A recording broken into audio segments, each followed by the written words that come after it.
Bonjour Soula Saïd Soufou. Bonjour et bonjour aux auditeurs et auditrices qui nous écoutent. Alors vous êtes élu à Sada, vous êtes également élu à l'intercommunalité, vous aurez dans quelque temps une actualité au mois de juin dans la Circo 2, mais ce n'est pas ce qui vous amène aujourd'hui sur le plateau. On va parler justice aujourd'hui. Est-ce que vous êtes déçu en tant qu'élu et en tant que Mahorais et personnalité de la société mahoraise? Est-ce que vous êtes déçu de la non-venue d'Éric Dupond-Moretti en fin de semaine? Au-delà de la déception, moi je trouve que c'est scandaleux de démontrer autant de dédain face aux Mahorais qui sont désemparés, face aux magistrats qui sont surchargés, face aux policiers qui sont désespérés par les manques de moyens. Cette visite était un témoignage au moins de sympathie, faute de fournir des moyens. Et même cela, la sympathie et le soutien, le ministre ne nous l'accorde pas. Combien de fois il a repoussé son déplacement? Moi, je trouve que c'est scandaleux, ce dédain que le gouvernement affiche à Mayotte, alors que les meurtres et les crimes se multiplient depuis 5 ans. J'aurais pensé, en République, que le territoire, le département d'outre-mer le plus touché par ce phénomène, puisque ce n'est plus la délinquance, c'est de la criminalité. Absolument. Ce que vos chroniqueurs tout à l'heure le faisaient observer. On n'a plus affaire à des délinquants, on a affaire à des criminels. Et voir que les ministres viennent jusqu'à La Réunion, constater les dégâts dans les choux et les fleurs, avec tout le respect que nous avons pour nos amis réunionnais, ils ont notre sympathie suite aux dégâts causés par Batiraï, mais enfin, face au meurtre qu'il y a à Mayotte, un détour d'une demi-heure à Mayotte aurait coûté quoi dans l'agenda ministériel? Donc moi je suis scandalisé et je condamne fermement cette attitude qui démontre tout le dédain que le gouvernement a pour Mayotte et les Mahorais.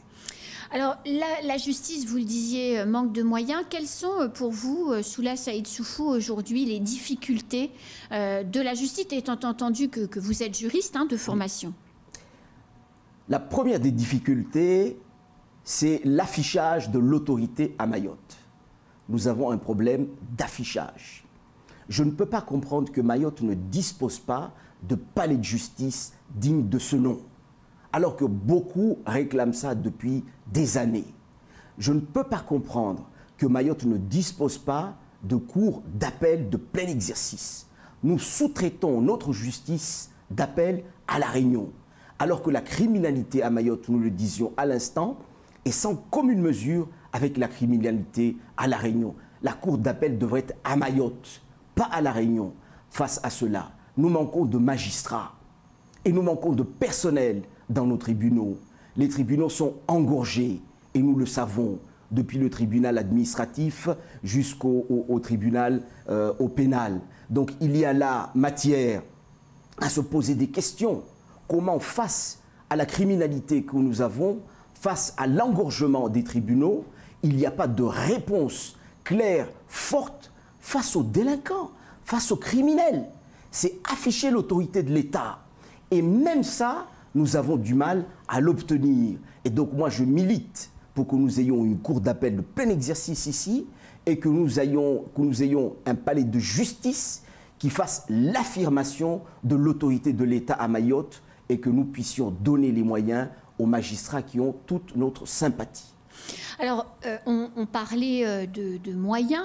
9000 affaires en 2020 travaillées par les tribunaux, 15 000 en 2021.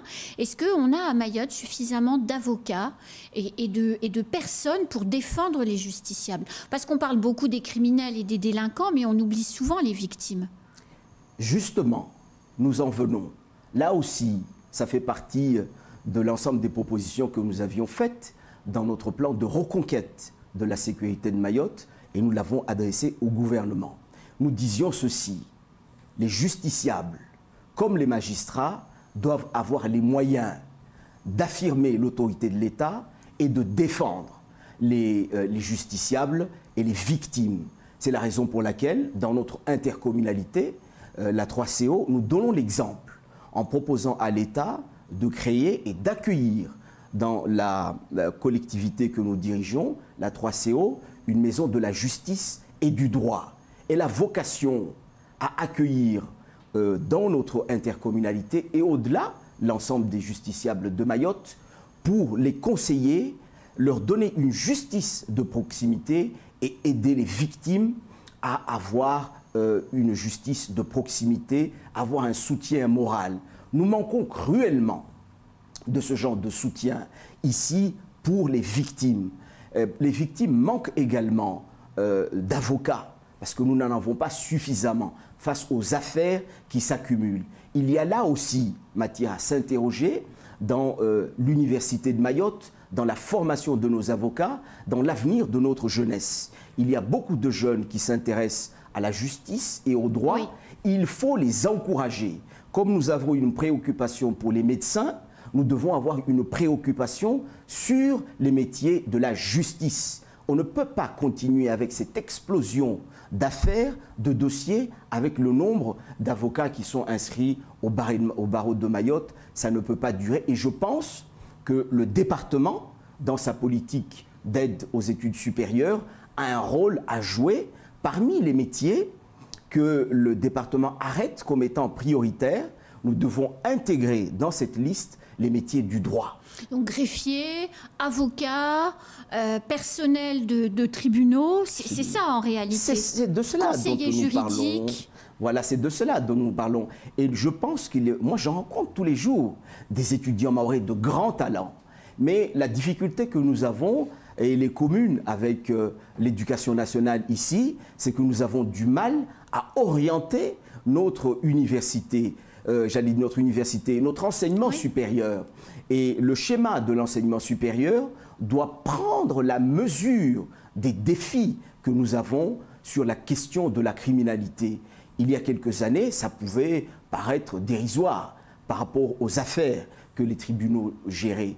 Mais depuis quelque temps, cette affaire, moi je m'étonne qu'elle ne soit pas en haut de l'affiche dans notre politique éducative. Et les jeunes talentueux en droit sont là.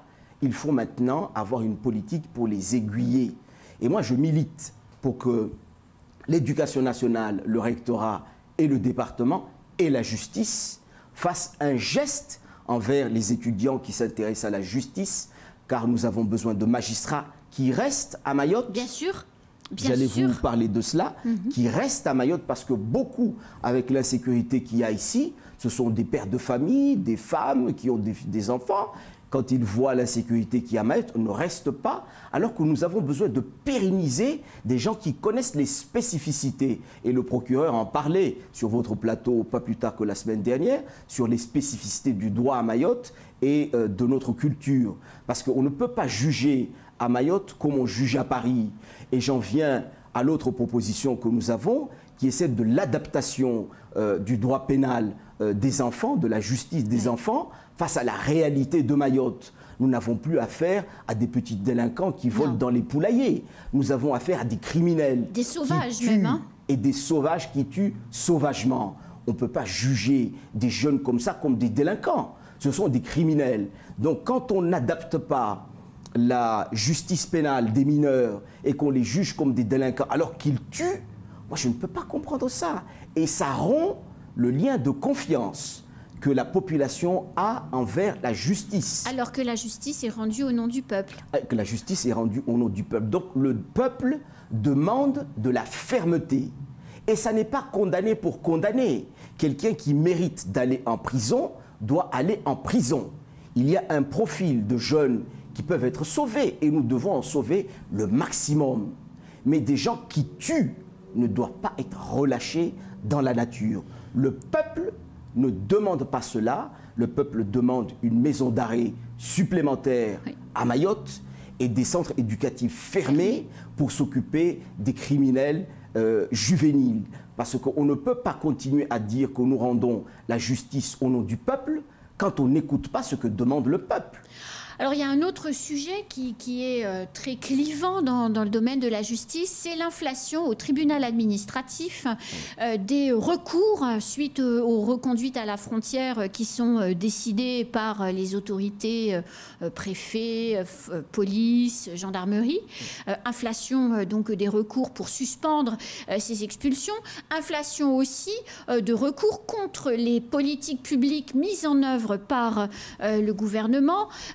Et ce sont effectivement les avocats et les associations qui travaillent en règle générale de manière assez proche des étrangers en situation irrégulière et des étrangers au sens large. Est-ce que vous trouvez ça choquant? Naturellement que c'est choquant. Dans la situation que rencontre Mayotte actuellement, la fulgurance de l'immigration clandestine ici, on ne peut pas comprendre qu'on joue à cela dans un tribunal. Nous sommes dans un état de droit, certes, mais si nous avons choisi, quand je dis nous, la collectivité nationale a choisi d'adapter le droit face à la réalité de notre immigration clandestine, on ne peut pas jouer à ce petit jeu. Moi, je le vois, parce que vous parlez de l'immigration clandestine, mais ses impacts sur le foncier à Mayotte et sur l'habitat illégal, les recours sont de même nature. Bien sûr. Ça, c'est scandaleux. Nous avons une situation spécifique à Mayotte. Les mesures doivent être spécifiques à Mayotte sur les sujets majeurs. Sur les autres, et moi je le dis, parce que j'avais écrit un papier qui s'appelait la malédiction des adaptations législatives. Là où nous n'avons pas à avoir des spécificités, nous devons les abroger. Par exemple, sur les affaires sociales, sur l'égalité, il n'y a pas besoin de spécificité sur cette question, mais sur une question spécifique comme l'immigration clandestine et ses effets, nous ne devons pas avoir ce genre de cinéma dans nos tribunaux. C'est indigne de notre République. Alors, vous êtes élu de la 3CO, vous le disiez tout à l'heure. On parle d'insécurité, on parle de recours, on parle également d'habitat illégal. On est obligé de penser à la difficile situation à Tingoni, entre Miriréni, Combani, Mroualé, s'en est mêlé vendredi. Quel regard vous portez sur tout ça et quelles sont les solutions? Parce qu'on a tous l'impression que tout le monde a baissé les bras et que c'est sans solution. D'ailleurs, on ne sait même plus pourquoi ils se battent. Hein. C'est vrai, et ça devient dramatique. Quand on voit une jeunesse qui doit construire demain, la jeunesse d'aujourd'hui, oui, ce sont nos leaders de demain. Donc quand on voit ce déchaînement de violence, on se dit qu'il y a quelque chose qui ne fonctionne pas. Il y a souvent, et moi je l'entends, je siège à l'Interco, à Miriréni, près de Tingoni. Moi je l'entends, des gens dire qu'il y a des instigateurs adultes derrière ces gamins.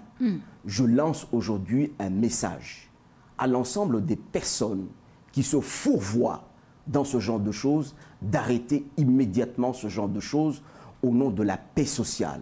Ça ne peut pas durer. S'il y a des conflits, il faut les gérer et nous avons des tribunaux, nous avons des avocats et nous aurons bientôt, et c'est l'une des réponses des élus de l'intercommunalité, car nous ne sommes pas les bras ballants face à cette affaire.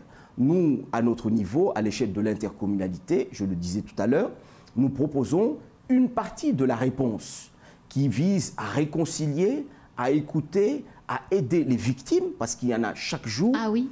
Il y en a chaque jour. Elles sont nombreuses. Et il ne faut pas les oublier, parce que souvent on ne parle que des délinquants et on oublie les victimes.